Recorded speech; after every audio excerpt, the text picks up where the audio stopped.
বৃষ্টিতে পাহাড় ধসে রোহিঙ্গা ক্যাম্পে ৮ জনের মৃত্যু, কক্সবাজারে ১ জনের প্রাণহানি। নিম্নচাপের প্রভাবে সাগর সহ উত্তাল উপকূলীয় নদ নদী, অনেক স্থানে বেড়িবাঁধ ভেঙে লোকালয়ে প্লাবিত হওয়ার শঙ্কা।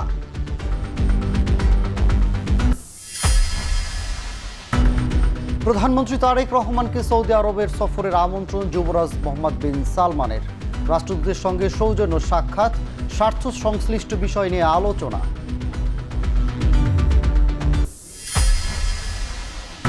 ভর্তুকি আর ঋণের ওপর ভর করে চলছে জ্বালানি খাত। আমদানি কমানো গেলে কমবে আর্থিক সংকট। অতীতের চুক্তিতে দেশের স্বার্থ রক্ষা হয়নি বললেন বিদ্যুৎ মন্ত্রী প্রতিমন্ত্রী। অস্ত্রজলে বিদায় লেখক শিক্ষাবিদ আবুল কাশেম ফজলুল হকের। বাংলা একাডেমি, শহীদ মিনার ও অপরাজেয় বাংলায় বিশিষ্টজন ও সর্বসাধারণ শেষে শ্রদ্ধা নিবেদন।